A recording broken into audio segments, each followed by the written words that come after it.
Sir, I would like to start with a broader question. Unlike the Progressive Writers Association, which we could broadly say was ideologically similar, the Nayi Kahani was a loser category. Yet Nirmal Verma is considered as someone who started the Nayi Kahani with his short story Parinde, as Nambar sir has mentioned. How would you describe the Nayi Kahani as a literary movement historically, and what was Nirmal Verma's particular contribution to it? The first thing one would like to say is that it's a bit odd talking about a Hindi writer in English. Hindi लेखक के बारे में हिंदी में बात होनी चाहिए और बीच बीच में हिंदी आएगी भी जी लेकिन अब ठीक है अब अगर अंग्रेजी में बात करेंगे we talk in English then I suppose we'll win new admirers for Nirmal. So it's a missionary objective. About Nayi Kahani and about the progressive writers' cohesion, let's keep progressive writers apart. There were very few progressive writers. When you look at them, and the main phase was already over by 1945, 1950. Nayi Kahani begins after that. What dominates after that is the emergence and the dominance of progressive critics who sort by ideology rather than by the creative writing. So let's not go much into that. Nirmal himself was as progressive as anybody. When he was in St. Stephen's College as a student, he was a card-carrying member of the Communist Party. He resigned only in 1956 when half the party resigned over the Russian invasion, Soviet invasion of Hungary, when Hungary dissented just a little bit and they came in with their tanks. So between two communist countries. One of the defining moments in Nirmal's life was 1968, Prague Spring, when of course he was there. He'd been living in Prague for about 7 years, 6 or 7 years at that point, and that brought the final disillusionment. But he always retained the impress of that early communism and progressivism. Enough about that, about Nayi Kahani now. Now the Nayi Kahani, my own understanding of Nayi Kahani, new story, is that it is thought to be, you say it's a looser movement than the progressives. Progressives, of course, follow a line. Fortunately, no other movement does. Non-progressive movements are individualistic. They may walk together, they may talk together, but they will not impose their views on anyone. But Nirmal is not a representative of Nayi Kahani, to my mind. Nirmal may have started it, only Nambarji says that. And even Nambarji has been blamed for making a statement like that in the case of a writer like Nirmal. Because Nirmal did not turn out to be even fellow traveling with the progressives. But my understanding is, there were Kamleshwar, Rajendra Yadav, Mohan Rakesh, and Nirmal. These are the four who are connected with that, the first phase of Nayi Kahani. They are entirely unlike each other. It's only the critical label of Nayi Kahani which binds them together to some extent. Nirmal is the most unique of all these writers. Between the three others you can find some similarities, but with Nirmal, he travelled his own path, and that was also because of the circumstances of his life. He was the only one who went abroad, and who went abroad meaning not UK or USA, which is what we normally mean by abroad. He went to Czechoslovakia. He went to the second world. We have forgotten about the second world and the huge impact it had on our literary and cultural life. Nirmal discovered a new West for us. Our West until that time was America, and of course even more than that, our former rulers, the UK. There were a number of circumstances as to how he went to Czechoslovakia, but he stayed there for 6 years. He learned the language with greater efficiency than, for example, another writer, Bhisham Sahani, who went to Moscow and translated from Russian. But he himself has acknowledged in an interview much later that he never had a functional knowledge of Russian. He translated mainly from English and with the help of Russian people. Nirmal translated 11 books of Second World literature. Soviet writers, uh, Czech writers mainly, Milan Kundera, before he had been translated into English. He translated Karel Čapek, who was responsible for inventing robots, the word and the concept, in a play called R.U.R. So it's a very exciting discovery that he made. And he wrote later on, Prague, Europe ka Prayag hai. Is the Prayag of Europe because it's the confluence of cultures from east and west within Europe that get together there. Now that is part of the uniqueness of Nirmal, that he gets to know about another kind of foreignness. The importance of the foreign, his first novel is set entirely in Prague. It has only so-called foreign characters, only one character who's never named, he's called Indy, he's an Indian, he's the narrator. There hasn't been a novel like that before in Hindi. And a Czech critic, a lady whom I got to know very well, Dagmar Markova, who has translated some Nirmal back into Czech, and who has written with great sensitivity and authority about Nirmal's Czech experiences and writings, she has suggested something quite wonderful. In the 1950s again, in the case of Renu, for example, Anchalik Sahitya comes up. People begin writing about different remote areas of the vast Hindi land from 10 different states where Hindi is spoken, which mainstream Hindi readers never knew about. This is called Anchalik Sahitya. Markova has suggested that Nirmal made Eastern Europe, Communist Europe, Second World Europe, part of Hindi Anchalik Sahitya by discovering another Anchal, another region, which he brought into Hindi literature. This and by making it part of Hindi. This thrilling discovery of new kinds of subject matter is a thrill generation after generation of readers. And he has depicted Europeans, white people, who were not amongst our colonial masters, which is again a very rare occurrence. In one of his short stories, for example, they're usually love stories. I think apart from the novel, there are 10 or 11 short stories that are set entirely in Czechoslovakia. Some others are set in Venice or London or so on. But in Czechoslovakia, he describes a lady, young lady, and he says, वो कभी झूठ नहीं बोलती थी, छोटी से छोटी बात में भी नहीं. This is a startling statement of how they are different from us. It seems literal, it seems factual, it seems somehow absurd. क्योंकि हम लोग तो हर एक बात में झूठ बोलते हैं. That is our politeness. I'm not talking about big झूठ. I'm talking about छोटी से छोटी बात में झूठ. Suppose I say to you, have a cup of tea. You'll say, no, thanks. I've just had a cup of tea. Even if you have not had a cup of tea. That is Indian politeness. And the person that Nirmal is describing is not like that at all. Completely straightforward, forthright, if you like, literal, but different from us. The other, in such a simple way, small way. So Nirmal has annexed new territory for Hindi literature in a way that other writers of Nayi Kahani movement did not, I don't think. And it may have been circumstances to start with, but he is an explorer of Europe as distinct from the UK and the USA in a way that is completely new and completely startling in Hindi.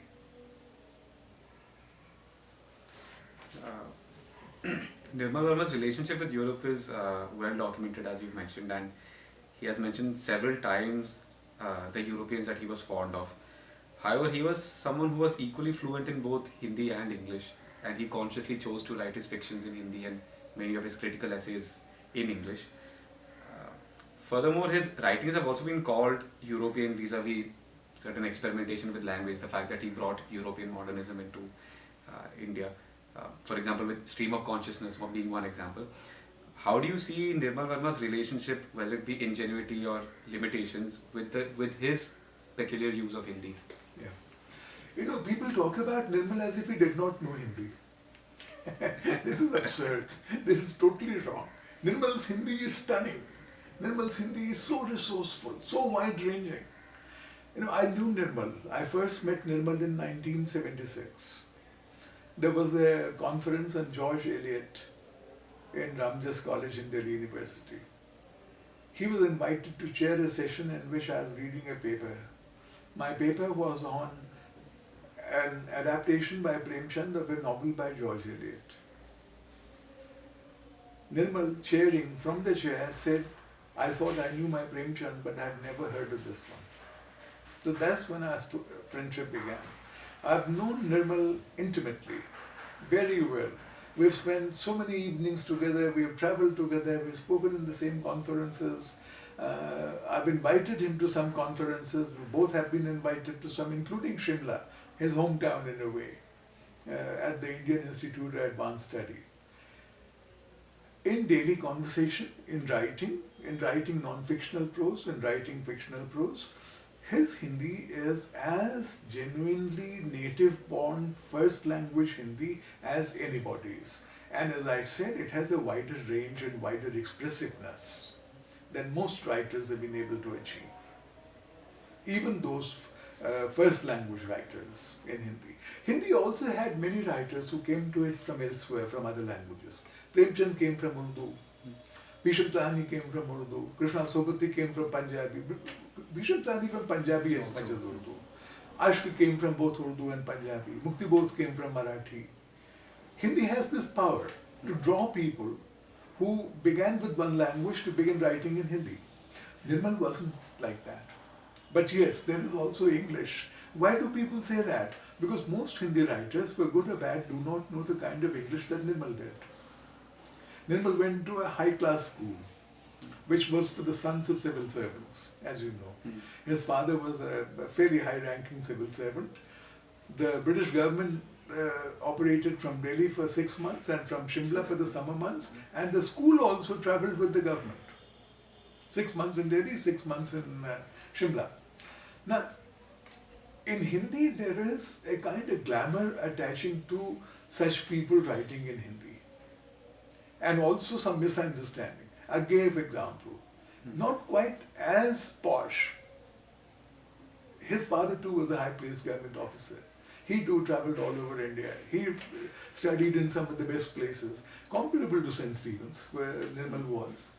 Another connection between Nirmal and me from early on was that he had studied in St. Stephen's and I had taught in St. Stephen's. In fact, when I first met him, I was still teaching in St. Stephen's. So, but that doesn't take away from his Hindi, Hindi being absolutely his first language. So there were some essays that he delivered, which he wrote in English, but there was no fiction at all that he wrote in English. He could have, perhaps. But it's a matter of allegiance, it's a matter of showing which one's first language is. But another reason why people look a little askance at Nirmal's Hindi is that he deliberately makes it new. He renews the language, he extends the language, and sometimes he brings in foreign effects which are so new and startling in Hindi that they really arrest attention. I'll give you one very simple example. Ve chamkile din the. Those were bright days. Now, nobody says bright days, nobody says that is chamkila. He deliberately did that. In some other places, he calls it ujjwal. He has a whole range of Hindi vocabulary from which he picks and chooses. Then he also syntactically he uses something new. In fact, all this I pointed out, the hidden element of English brought in deliberately by Nirmal into his Hindi. These are not accidental. He has thought about it.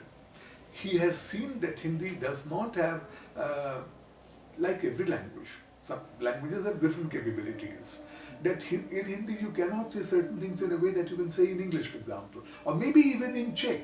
One question to ask is, was Nirmal sometimes thinking in Czech and writing in Hindi? Somebody should investigate that. We can only see what is there in English and comes across in Hindi. For example, in that paper, and Nirmal was in the audience, and we had a long discussion afterwards in Shimla. Another example I gave was, एक पहाड़ी है, वहां से तुम सारा शहर देख सकते हो. This is not a Hindi sentence. This is not a traditional Hindi sentence. The traditional Hindi sentence would be, वहां से सारा शहर दिखाई देता है. You have to say it in the passive voice. And you cannot say tum. Tum is you, which does not mean you in English. It means anyone. तुम वहां से सारा शहर देख सकते हो. मतलब कोई भी, anyone can see the whole city spread out from there. You is new and passive active is new. And Nirmal is doing it deliberately. How does one extend the capacity of one's language? Creative writers do it through exactly such experimentation. About Europe, Nirmal knew more about Europe, and Nirmal knew Europe more intimately than almost any other Hindi writer. The only possible exception would be a gay. Nirmal has paid very handsome, fulsome tribute to a gay, and very rightly. But they're also very different. Nirmal explores human psychology and relationships in a way that even a gay did not. And it's not only love. Love is there, but love not in the traditional sense. Recently I was asked to write on the subgenre of the love story. There are very few love stories, really good love stories in the world, I found. In Hindi, perhaps even fewer. And the one example that comes back to me is Ek Raat Ka Mehman. He has so many love stories set in the West, and this is also set in London. But Ek Raat Ka Mehman is very special because husband and wife, as you will recall, have separated. They're living in different countries. Husband has come here. He goes back to visit the wife and the child and to see if it's possible to get together again. And the incompatibility now, the bitterness is tearing at their hearts. And that too is love. But it's not only love stories. Love together or apart, or both together and apart, as in Ek Raat Ka Mehman. Nirmal is equally good at describing family relationships, and better than most writers in Hindi. You know, Gyan Ranjan is praised for his short story Pita.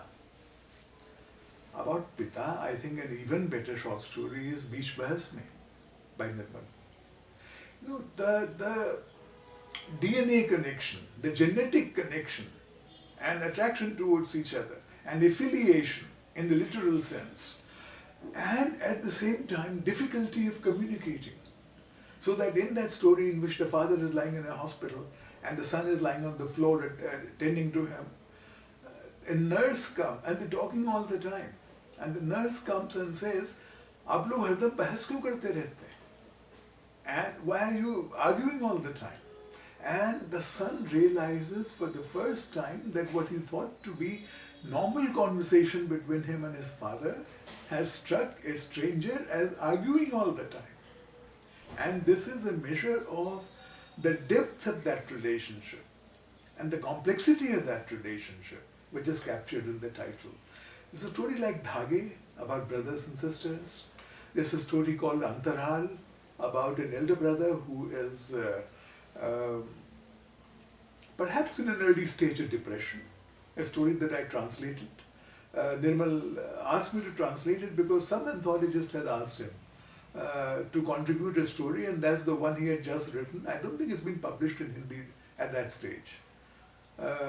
And a number of other situations in which he explores what is the basic relationship frame in India in a much stronger way than in the West, which is the family. It's not the same thing in the West. this is as Indian as it gets. People do not realize that Nirmal cannot be matched in these respects of uh, psychologically exploring the complexities, not love-hate, but love and different kinds of love within the family. People say, there's not, it's again the progressive line, dominant in criticism, though not in literature, in the, Hindi as I understand it. Where is Samaj? Where is Rajniti? And so on. And Nirmal has said many interesting things in his essays about this. And what he wishes to emphasize is literature is not meant for that kind of gross sociological inquiry. And because literature has been used by critics and readers as another form of sociology or anthropology, extract the substance, tell me what the plot is, the rest can go hang. That is why I think the place of literature in our lives has shrunk. Is being driven out of discourse. Because people want facts.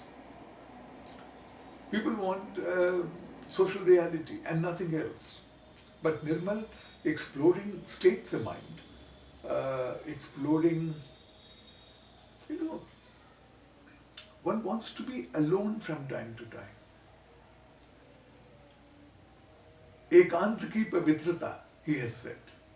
A holy space that you can have, that you can occupy only when you are by yourself. People talk about it in different idioms. Everybody wants their own space. But that space is when you are looking within, not only when you are just physically alone.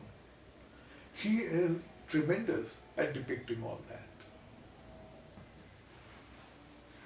This is a continuation from my previous question. So Professor Jaydev has written about how Nirmal Verma, and this is his critique of Nirmal Verma's writing also, that how Nirmal Verma's existential writings tend to be imitating European existentialism to some extent, and hence not really grounding it in an Indian context. As a result, it may appear that he is not necessarily doing justice to both European existentialism and particular Indian concerns. He himself believes that Mohan Rakesh has managed to do that better. So, do you think this is possibly a fair critique, or your comments on this? Let me tell you a story first. Jaydev I knew very well. Jaydev taught in Shimla, at the university there. He was a fellow at the institute. When he had written his fellowship book, Cultural Pastiche, which is this one, Cultural Pastiche, it somehow came to me. I was the referee to say whether it should be published or not and whether it should be revised. Well, it's a brilliant piece of work. It's a brilliant piece of critical work, and I had no doubt that it should be published. But I wrote a very long report. I knew Jaydev anyhow. I knew him very well. I had great respect for him. Why? Because he was a man of tremendous personal integrity. And what was he? A Gandhivadi. He was not a progressive. He was an Adarshvadi, he was a Gandhivadi, and therefore he was a Swadeshvadi. And therefore he hated everything Western, including existentialism. And he could not brook the shadow of any Western influence falling on any Indian. There are some Marxists also who say that kind of thing. One should ask them, where does Marxism come from? I mean, the West has given us so many things in so many different ways. And why do we say that some of them are beneficial and some of them are not, just because of this one criterion? So, I must say, we discussed this, Jaydev and I, and you will not believe it by reading the book, but he actually moderated many of his statements in all the chapters. And then the book, I didn't make it a condition. I said the book can be published as it is. It's so brilliant. But between him and me, having said that, having concluded the formal part of the report, these are points that can be strengthened in argument. And sometimes to strengthen an argument, you have to modify it, you have to mitigate it, make it sound more credible. As about existentialism, tell me, is there any writer in India from the 1960s and 70s who has not been accused of being an existentialist. You know, there was a kind of a fashion. Some people wanted to claim that they were existentialists without being existentialists. For example, everybody was doing magic realism after that. There are these waves that come. These are these trends, fashions that come. And we want to be part of it. It's a part of our colonial backwardness that we wanted to be part of the latest in the West. Never, Nirmal. I would say that you are Anantamurthy, for example, is far more an existentialist writer than Nirmal. There are many existentialist moments when there is a crisis, in a character, such an excess of emotional anxiety that the person actually trembles before making a choice. In Anantamurthy and in others, not in Nirmal in that sense. No. In Nirmal, there is instead something that existentialism did not have much time for, which is not the absurdity of life, not the difficulty of making choices, but on the other hand, the realization of the sadness inherent in human experience ultimately. So that, in Hindi the words that he uses, nisangata, detachment, udasinata, which is not sadness, which is not indifference, because udasin is a technical word almost in Hindi phraseology. Those are the words that he uses, and those I do not associate with existentialism. There's also something about stream of consciousness. No, he did not write stream of consciousness. No. The first time I met him at his house, he was living in a Barsati, in his family house. They lived there for long, long years. And he sat on the floor, there was a gadda, and that's where we sat, any visitors. And above his head, on the wall, there was a big portrait of Virginia Woolf. Almost iconic. Everybody who visited Nirmal in his Barsati remembers that. But, stream of consciousness is again a different thing in James Joyce from what it is in Virginia Woolf.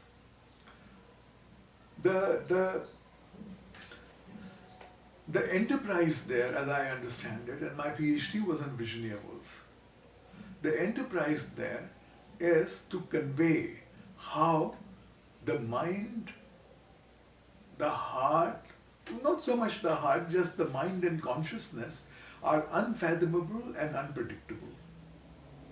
That they go in uncontrollable ways here and there, and that most of the time we aren't even conscious of it at the level at which we are operating in the world. That there is a subterranean stream flowing alongside. That is not Nirmal's endeavor. Nirmal goes deeper and deeper in a way that is quite predictable. But these are questions of detail. Yeah. Yes, one cannot go into them. When one talks, one has to write about them. Yes. My last question is something what I noticed in his fictions as well. Is this, you've also briefly touched upon it, that this continuous attempt to communicate and understand the other, whether it be gender, age groups, or between an Indian and a European cultural differences. At the same time, Nirmal Verma also highlights the limits of understanding. How much can you understand? How much should you understand? Because the characters also remain silent after a certain point. So, how did he understand dialogue between two individuals or cultures? Since he was also interested in certain questions like tradition and cosmopolitanism. So, again, you've asked 3 questions in one. These are hold-all questions. Let me pick, I think, what I wish to talk about. Yes. Number one, the other. This has come into a discourse, into parlance later. The othering of the other is not really being sympathetic. It is insisting on one's own identity and therefore making a concession that other people may have their own different identity. I don't think that's very helpful. There's not much of that to be found in Nirmal. About silence, It's like ekant. Ekant is not a negative state. Solitary, alone, lonely, all these in English sound mildly, faintly negative. No, in Hindi they are not. Ekaki is not negative. Ekant certainly is not negative. So, in that kind of a state, obviously, there is communication only with oneself. That should not be mistaken for silence. There is a deep communication going on when one is with oneself, and there is a similar deep communication going on in many places in Nirmal, many occasions in his fiction, where two persons are together, or more than two persons are together, and yet they are silent. They're looking at the same thing, or they may be looking at different directions, and each is full of intense feeling. And the other person has some kind of idea of what the other person is feeling. Sometimes a very acute idea of what the other person is feeling. And both are silent. It's not as if silence is not communication. Nirmal knew this. Nirmal also knew, for example, that if you look around, don't say anything, there is nature. There is so much nature in him. Not nature in the Wordsworth sense. You look up and stars are coming out. There's a breeze blowing. Simple things like this, which enhance the quality of communication in Nirmal. That is happening within that frame, within that context. In Then, the first novel in Prague, this happens repeatedly. Not much is said verbally, but a lot is said anyhow. And both persons have a better understanding of what the other is about because words do not distort it. I'll tell you an anecdote. Nirmal and Ramchandra Gandhi were very dear friends, the philosopher, who also taught with me in St. Stephen's. They were very good friends. Really got along very well together. Then one day they had a scrap about something or the other. Philosophical scrap, I'm sure it was. Matter of belief. Nirmal used to get very annoyed when there was disagreement of a kind that he thought was not helpful to further communication. So they stopped speaking to each other for many months. And then one day, Nirmal went across in the India International Center to where Ramu was sitting by himself. And he went and sat there, and they sat together for about half an hour, and neither of them spoke a word. And then Nirmal said to him, "Don't think I've come to talk to you. I've just come to sit here together with you in silence."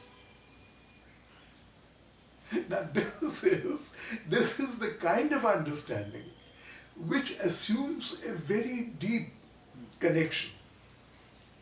And this is the kind of communication without words which is perhaps deeper and more complex than any words can communicate.